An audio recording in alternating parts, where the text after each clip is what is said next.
Pak anggota DPRD Provinsi Sumatera Selatan. Kegiatan reses DPRD Sumsel masa sidang 6 di Kabupaten Oku Timur menjadi momentum bagi masyarakat untuk menyampaikan berbagai persoalan yang dihadapi di desa. Dalam agenda yang digelar di 4 desa pada Senin 6 Juli, mayoritas aspirasi yang muncul berkaitan dengan pembangunan infrastruktur, pelayanan kesehatan hingga peningkatan sarana pertanian.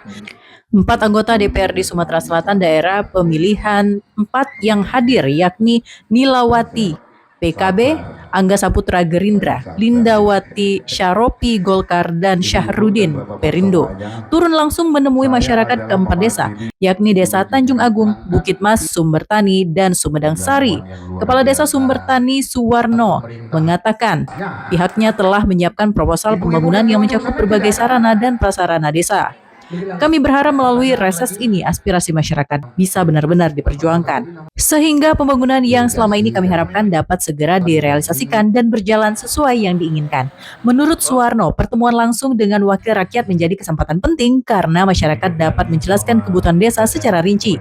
Di tempat yang sama, Koordinator Reses Dapil 4 DPRD Sumsel, Haja Nilawati mengungkapkan bila seluruh aspirasi masyarakat akan menjadi bagian dari pokok pikiran para dewan yang nantinya dibahas bersama pemerintah Provinsi Sumatera Selatan.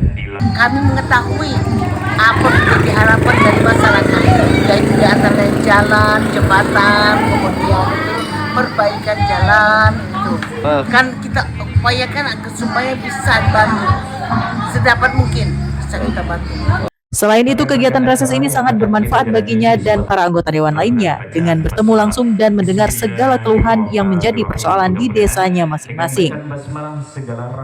Hal senada diungkapkan oleh Angga Saputra bila semua usulan yang disampaikan oleh pihaknya dicatat dan nantinya akan diperjuangkan dalam pembahasan anggaran bersama Pemprov sesuai mekanisme yang berlaku.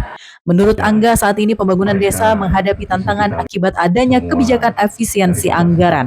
Oleh karena itu, kepala desa diharapkan aktif dalam membangun komunikasi dengan pemerintah daerah hingga pusat. Dan hasil reses Sumsel yang sedang berjalan saat ini akan menjadi dasar penting dalam menentukan prioritas pembangunan daerah ke depannya. Dari Oku Timur, Teddy Hendrawan, iNews melaporkan.